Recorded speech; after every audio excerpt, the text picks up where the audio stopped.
Oh, I edited it.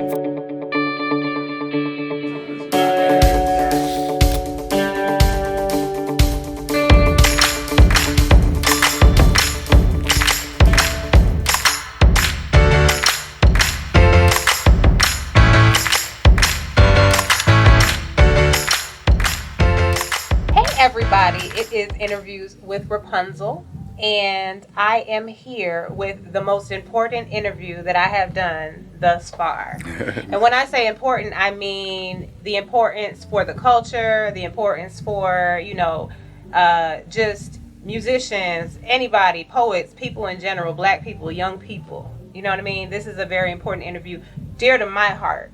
This is a Health is Wealth episode. Basically, what that means is we're going to interview someone who is dealing or has dealt with a health crisis. And we're going to find out how they are maneuvering through that crisis, what happened. We're going to find out, what type of health remedies they're using to get through their situation. And we're going to find inspiration, hopefully, through these people. And I'm just so excited to have one of the people that I know near and dear to me, actually, here with me to interview and to get the inside information about their life and what they've been struggling with or have struggled with in the past. So I'd like to introduce to you guys Mr. Karlief Livingston. How's everybody doing? And Karlief Livingston, you guys, if you don't know, is my baby's father.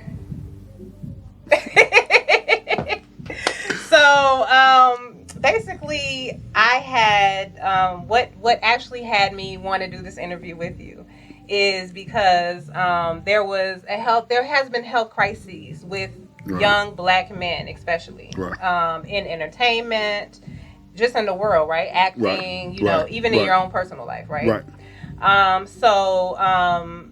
There was a young guy that was a DJ that was an associate of mine and that I know that just recently passed of cancer. And he was very young, and it just inspired me to do a Health is Wealth episode. So I just want to welcome you. How you doing today? I am doing amazing. Thank you for having me. Definitely. So tell us a little bit about, you know what would be interesting probably to the viewers. Tell the viewers how you and I met. Well, I cannot remember the name of the establishment, but I'll never forget that we were at a social club and I was kind of standing in the crowd and she was walking with a couple of other young ladies and they were kind of walking past me. And I remember she had on this white cat suit and she was looking amazing. So I was like, you know what? I'm going to stop her and ask her, if she'll buy me a drink and buy herself a drink. That was my way, So I said, are you thirsty? Can I get you something to drink or whatnot? And can you get me something to drink also? And she was like, yeah, cool. So, got me something to drink. We started talking. We exchanged numbers. And, here we are right now. Right. But way back. Right. But definitely an amazing experience. I really appreciate you reaching out to me about this because, like I say, this is something that I'm going through. And what I'm going through right now is my sugar fluctuates. Of course, they would diagnose it by saying diabetes. I try not to claim it because words are very powerful. So I'd rather say that my sugar fluctuates versus saying that I'm a diabetic. But yes, that is something that I've been struggling with since at least 2000 and about 21. So about 2 years now. This is how it all happened too. I'll let you know. I had a good buddy who was at my house, and before he came over that day, I was like, you know what? I'm going to go on this juice diet. I'm just going to drink juice and that's it. But I'm buying juice from the store, not squeezing juice, fresh fruit or something like that. Right. So juice from the store is terrible. And I promise you, by the end of the day, I was urinating like every 30 minutes. And he was over there and I was really super drowsy and he was like, bro, are you okay? I was like, yeah, I'm fine. I'm just a little tired. He was like, nah, bro, something's wrong with you. I got to take you to the hospital. And I was like, nah, man, I'll be all right, man. I don't want you to, have to wait up there with me or anything like that. I'll just drive myself up there in like 30 minutes or so. Let me just lay down first. He was like, no, bro, I'm going to take you right now. And normally, like you say, the strong person that I am, I'm trying to wave him off and say like, you know what? No, don't worry about it. I'll do it. I'll be okay. I'll drive myself. And something told me, which I know a lot of men sometimes can kind of understand. We don't like asking for help, So, but that time I say, you know what? Somebody's reaching out to help me. Let me allow them to help me. Right. And sure enough, when I went to the emergency room, my sugar was at 1,000, and they were like, they didn't know how I was alive because most people go into a diabetic coma around 700, 800. Right. So it was definitely crazy. They kept me for like 3-4 days running tests on me like I was some type of freak of nature or something like that because they couldn't understand why I was still here. There. And while I was in there, they kept saying, you're supposed to be dead. You're supposed to be dead. And I kept telling them because words are powerful. No, I'm not. I'm here right now. I'm supposed to be here. So this is why I'm here, no matter what your tests say or whatever you're saying. So long story short, as far as that, please watch what you drink. Definitely. Please make sure you read the ingredients because sugar right now is super dangerous. And I want to tell you how dangerous sugar is. Have you ever drove by like a Chick-fil-A and you see the line? Looks like a dope line. Like it looks like it's crazy. And that's because Chick-fil-A is using so much sugar in all of their products. That's why it's kicking that addiction, and that's why people are so in love with it because of the sugar. And they're literally putting sugar in everything. Everything literally has sugar in there because they understand that sugar is like almost 10 times more addictive than cocaine. Right, which is what I've heard before. Right, so it's like what we have to do is we have to watch our sugar intake, and we have to make sure that if we're taking in sugar, we got to burn this sugar. Because if we don't, it starts to sit on our kidneys, it starts to affect our pancreas, and then now what we can't do is the whole process of taking in the sugar so we can have energy, it kind of interrupts that, and it makes a person feel like they don't have any energy. Even though they've eaten something, they kind of still feel like they don't have energy. So it's really destructive. So it's like, it's tough because it's in everything except for water. Right. So it's like, you go throughout the day. I go to the grocery store, I go to the corner store, and I'm like, what I'm going to drink, what I'm going to eat, and I got to look at the ingredients. And it's like, okay, hold on. I just had this earlier today, and if I have this right here, this could have me up all night. So it's a struggle, and what I would definitely advise to people is definitely watch what you're eating and drinking, and make sure that you're active. I know that a lot of times we get so sophisticated. Sometimes the older we get to where we don't try to sweat. But we have to understand that sweating is just as important as a number one and a number two. We need to do all three every day so we can get the waste out of us. If not, it just builds up. Gotcha. So we really have to do that. So I would definitely advise that, because one of the other negative things is it starts to damage nerves.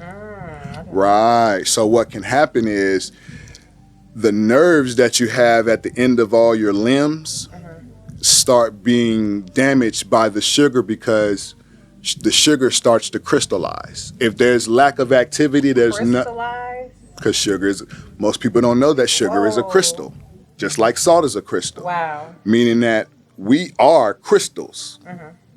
You know, that's what we're made up, salt, sugar, and other minerals that are in the earth. Gotcha. So, but we have to be active to break up the sugar. If not, it'll start to crystallize, it'll start to form on our nerves, and it'll start to damage them to where it'll create numbness and irritation, and it'll create such a discomfort that you won't be able to sleep at night. I went through a full year of not even sleeping, just like laying down, just kind of like resting, you know? And I know that kind of sounds like almost impossible, but I was literally just, you know, it'll get around 10 or so, and I'll just be laying down, you know, because I actually couldn't get comfortable to actually fall asleep. So now in that situation, do you have pain? Are you prescribed painkillers? Well, of course, you know, the medical industry is, they're trying to always make you a customer. They're not trying to cure you because there's no profit in curing.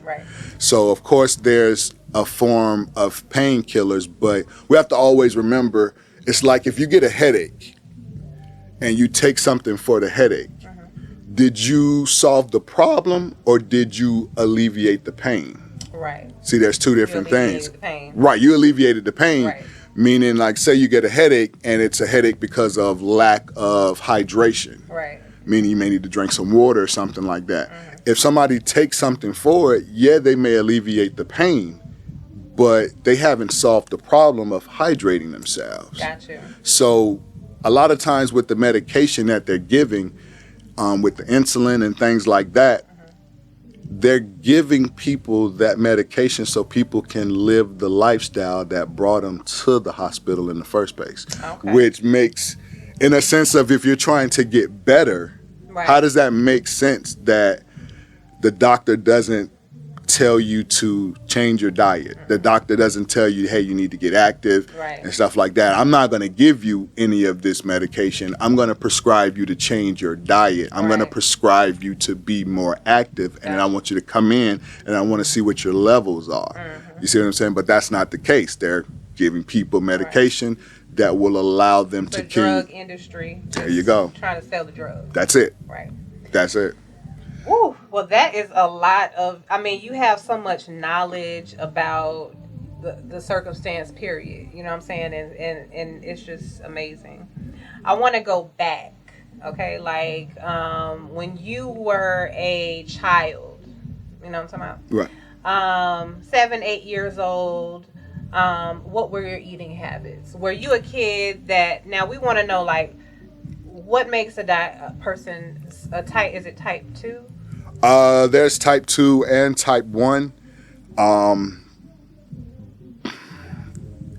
As far as the habits, and to answer that question, I mean, when you grow up in an average income or below average income, trying to, you know, dictate what you kind of eat versus you kind of eat what's in front of you is one of those things. So as a child, so you know, I don't want to, you know, place any blame on like my parents or anything like that, because hey, life is what it is. But when we become older, we should monitor our eating habits. And what happened is, because I played sports from like the age of 7 to like, you know, mid 30s. So I've always had like an athlete's type of eating habit, which, you know, I'm eating a lot of carbs, or I'm just eating a lot of, you fixed my plate a couple times, right? You know, eating a large sum of just food all the time, even when I'm not playing sports. So that's what really kind of put me in the situation that I'm in now. I kind of changed careers, and I used to be more of a warehouse, physical, you know, kind of sweating every day for 8 hours type worker. And then I changed careers and I got more into a desk job, customer service type, so where I'm not really sweating. Active. But I didn't change my eating habits. I'm still eating like I'm working in a warehouse, stuff like that. Active. Like I'm active, and I wasn't. So just time and years of eating that heavy and not burning it or not being active is why I'm here today. It's like time. It takes time. Right. It's not something that happens overnight, really. It definitely takes time. So that's why I say I definitely want people to pay attention to their lifestyle. Right. If they know that they're not a super active person, watch your rice, watch your pasta, watch your French, the potatoes, watch your bread, watch these things because they don't start off as sugar, add up. but they end up as sugar when they start getting broken down into the body. Gotcha. And a lot of people don't know that. So, and of course, also, if you go back to, like I say, most average income individuals use those particular things to stretch meals. Right. To fill up. Right. So, but once you get to a certain lifestyle and you're not active, you don't necessarily need all of those. Right. You don't need all of those carbs. You don't need. You got to change it up. You got to change it up. Can't do everything for 50 years. You're not gonna last like that. No, you're not. You know what I mean? You're not. Just like a person who drinks alcohol every day for 50 years. It'll definitely catch up on the liver. So yeah. So, what type of now I'm gonna just be honest. Okay. I remember when we used to live together, right? And you used to eat beans and weenies, and Throw them up. You put the whole half a pack of sugar in the beans and weenies. Sure Lies enough, or truth? Listen, she's not lying. Right.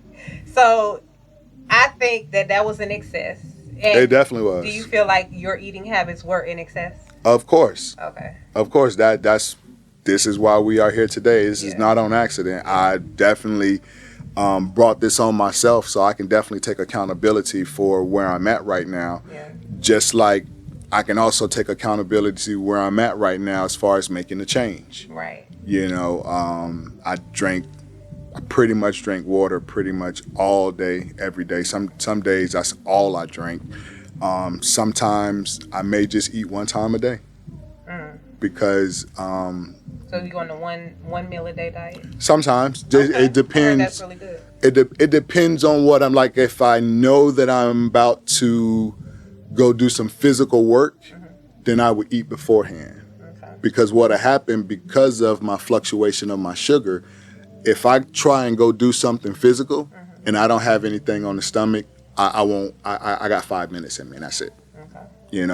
So it's definitely important to manage your eating and your activity. They go hand in hand. Definitely. They go hand in hand. So absolutely. Okay, so another major thing that I wanted to shed light on is that alcohol and certain, I don't know which drugs or whatever, but I know definitely they have said that alcohol is a major risk factor for diabetes and also they said for cancer. So I just wanted to shed a light on that, just in case people didn't know that, I do just a little bit of research. Right. And if a person doesn't know, the way that you make alcohol is with sugar.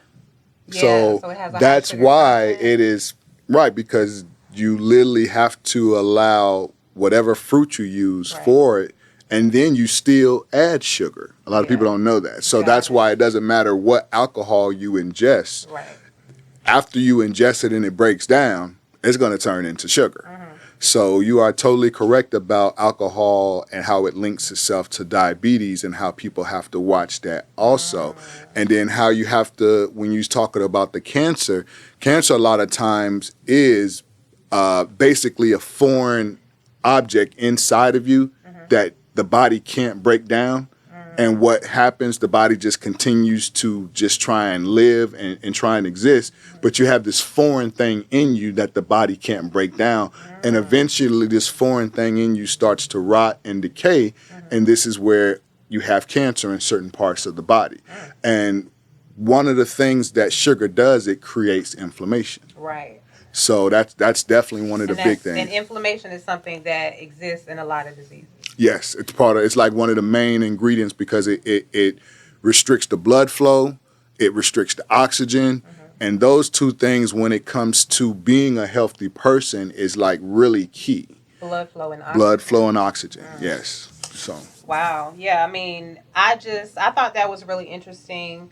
That I found out that alcohol lowers the immune system. Period. Yes. So whatever you're dealing with, whether it's cancer, whether it's diabetes, and they say that Black people have a higher rate of all that, and we have a higher rate of drinking. So it's just like, it's not that, I don't think it's necessarily always, and I could be wrong, but I don't think it's always, my aunt had cancer, so now I get cancer. No. It's more like my habit. That's it. Now, meaning if you... Because I'm sorry to interrupt you, but did any of your family members have diabetes? Yes, my father actually deals with it. But it's not something... If you want to look at it as something that's like passed along, look at it maybe from the standpoint of maybe the woman, if she's pregnant and she's ingesting a lot of sugar, then of course the baby will be taking in a lot of sugar. Gotcha. So in a sense like that, it can kind of be passed on. But just because my father did, if I don't have his same eating habits, then that's not going to be right. So it's just it's one of those things to where it really the main key the main thing or the key thing is definitely watching what you eat and also activity, because you can go out and pretty much eat anything, even though a person could be diabetic. It's just, are they going to go run afterwards? Are they going to go work out afterwards? Are they going to work it off or burn it off to where it's not in the body anymore? So that's all it is. And that's why normally it's not people who are active or have an active lifestyle where they burn sweat a lot suffer from this. It's mostly people who don't. Or not active. Boom. Really? Yeah, because if you're active, you're going to sweat it out, and it's not going to be something that crystallizes. The sugar won't settle. It's going to get burnt up. So the especially I guess for young people, that's why majority of young people don't really deal with it. It's more of a 30 plus kind of thing. Like I say, you start getting sophisticated. You don't want to, So staying active is definitely the key, because I know sometimes changing the diet can be very hard. Definitely. If your mom was eating McDonald's when you were in her stomach, and you've been eating McDonald's 20, 30 years, not to say you can't change, but it can be difficult just to change the lifestyle. Right. And the other thing, of course, that we all know if we've gone grocery shopping, it's expensive being healthy. Eat healthy. It is expensive, and that's not on purpose. Yeah. So, and that's because a lot of the food companies are invested into the medical industry.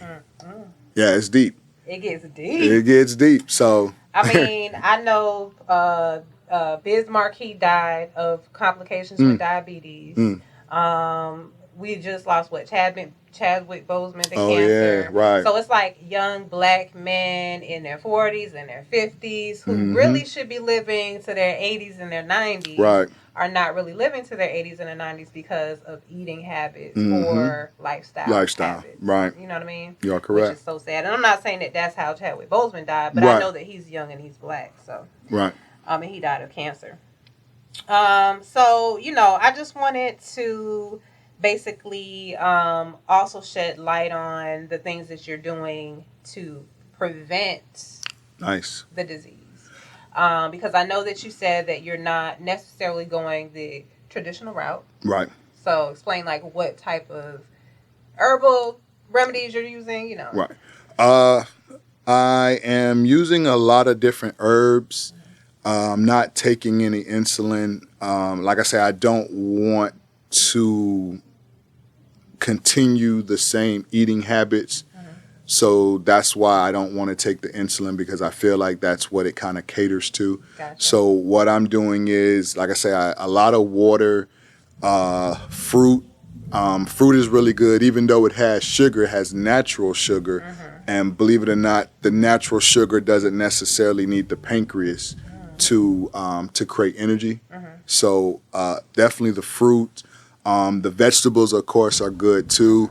And it can be tough, but not impossible, to kind of get rid of the carbs. So Definitely tough. it's definitely tough. It is, because like I say, you can't name a meal that's served at any restaurant that doesn't have carbs in it. Even salads come with croutons, Right. which is a carb. Bread. That's bread, right? So there's pretty much nothing that is served anywhere as a meal that doesn't have carbs in Right. there. So just trying to cut back on the carbs, add the fruits and vegetables, and the water, and that's pretty much the best thing for us. And like I say, just kind of staying active. How's that? How is it? Okay, explain to the people first, like how at your highest weight, how much did you weigh? I actually weighed when, let's see, I got up to, I think when our son was maybe about maybe a year or six, maybe about a year old, I was about 306 pounds. And I knew that I was 300 pounds when I tried to bend over and tie my shoe, and my nose started sweating. 300 pounds. I was 300 pounds. I didn't look it, because I had really big thighs, and I've always been, I was a big guy. So I didn't look 300 pounds, but I was 306 pounds. 80, I probably was at least 275 to 300 pounds from the age of about 24, 25 to, believe it or not, to about 2018, 19. So from your 20s into your 40s. Yeah, pretty much. Yeah. So I've like I say, in the last 2 years, I've probably lost 100 pounds. Lost 100 pounds in 2 Right. years. Congratulations. Thank you, but I didn't lose it necessarily the way that I wanted to. I lost it through urinating so much. Like I went through, because I wasn't taking the insulin, and I was like, I got to figure out how to do this, and I'm trying to manage it. So and then my eating habits were still bad. So I was still for at least about a year and a half, I was going to the restroom from the time I got up till the time I laid down or whatnot, even in the middle of the night. I'm talking about 24 hours out of the day. I was maybe going to the restroom maybe 20 times a day. So how did you do that in work? Did you work? I was working from home. Oh, okay. So right, so Right. My supervisor would be like, "Hello." Right. Well, that's why if you if you're at your job, diabetes is one of the one of the disorders or whatnot, to where they have to kind of give you somewhat of a leeway. So if a person says, but that's why they also ask on applications at the beginning, does a person have right? Oh, you have to disclose that to your job. Well, I don't know legally if you have to, but you got to look at the pros and cons of it. If they're okay in acceptance with it, then they'll understand that you're going to have to frequently go to the restroom a lot. If they know about it, and depending on the type of job, they may not want to hire you, because they may not want. The consequences would be. So yeah, that is very interesting. So, you definitely had a point in your life that you decided to change your eating habits, change your lifestyle habits. You said that point was 2021. Is that right? Or is that when you're diagnosed? Right, when I was mostly diagnosed. maybe 2022, as I'm realizing, like, hey, I'm not sleeping. Hey, it started affecting your everyday life. Everyday life, like I say, can't- because like I'm driving and I gotta pull over. Yeah. And I gotta use the restroom. You lucky you're a guy. right. You know, so it definitely affected my life and my lifestyle, and I'm like everywhere I go, like I gotta find out when I get there, hey, where's the restroom at? Like y'all got a restroom, so. And that's so inconvenient when you're that young. Right. You don't expect to have to do that until you're like 90. Right. So that's what probably was like a mind blow. Right, like, hey, listen, something's got to change, something's got to give. Yeah. Look at our son is calling. No, the things that you talk about, is different, obviously, because what else could we be sitting here talking about? You know what I mean? That's more important in the life of Black people right now, especially since we had coronavirus. Right. Especially since, you know what I mean, these young brothers are dying not just from health issues, but also from the lack of not thinking. Which food also provides. It does. A way to clear out the BS, you know what I mean, that's going on in the world. And it also creates the BS. Certain foods do. Certain diets. Well, I swear, it's been a great interview. Yes, amazing. So what's going on now in your life? Like, tell the people, like, okay, give us, like, one thing that we might want to know is, like, give us, like, a day-to-day. Like, when you wake up, what do you do? When you go to sleep, what do you do? Are you sleeping now? Sleeping a little bit more. I would say if I lay down at 9, I may get up at 4, and I may get 2 hours here and, wake up and I may have a little irritation in my legs and my toes, and I may have to like rub them for a little bit. I can't lie. I used to be a heavy smoker, but smoking actually doesn't allow the nerves to heal. So I had to cut back on smoking. So now instead of me smoking, what I do now is I make a cannabis oil. And I actually use it for not just for the high, but I also use it for pain relief. Okay. So wow. You make that. Yeah. Wow. And I rub it on my feet and I rub it on my legs, and it actually creates some form of a pain relief for a good about 2 hours or so, and then it definitely knocks me out for a couple hours also. That's so awesome. I've been doing that. I also take mushrooms. The ones in the grocery store and the ones that are magic, because mushrooms help regenerate and repair our nervous system, our nerves. So that's really amazing also. And like I say, I try and get up and exercise. I'll get up and, just try and see what my day is going to be. If I got some things that I need to do that I'm active, or if I'm going to be sitting behind a computer all day. That's how I'll judge, how I'm going to eat today, or, I'm not going to do that much today. I'm behind the computer. I may wait till 12, 1 o'clock to eat something.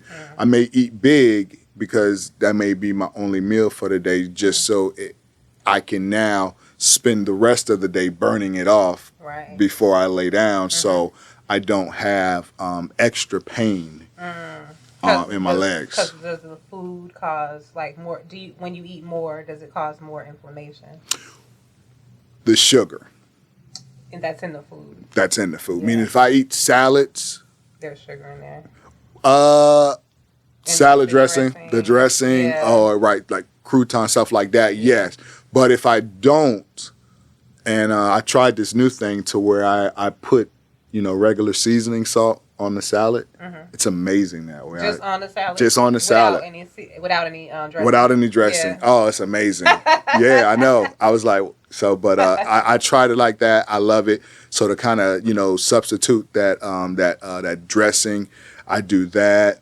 And like I say, just just monitoring everything, watching everything. This has been definitely a great interview. I really appreciate you coming through. Thank you know for what I'm saying? inviting Giving me. the people the knowledge. You know what I mean?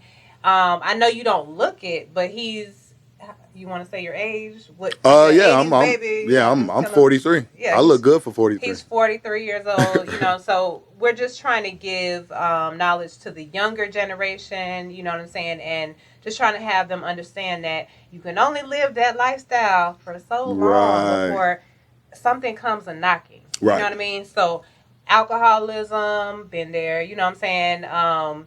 Not eating right. You know what I mean? Things that can creep up on you and give you diabetes, cancer, pancreas problems, digestive problems, esophagus problems, you know what I'm saying? All of that can actually happen. So while you're pouring that liquor in your mouth straight out the bottle, just remember that everything has consequences. Yes. Right? Yes. And when you're eating like you ain't, or just eating the wrong stuff, you know what I mean? Right. It has consequences. It does. So I appreciate you being here once again. This has been Interviews with Rapunzel, you guys. And thank you so much for tuning in.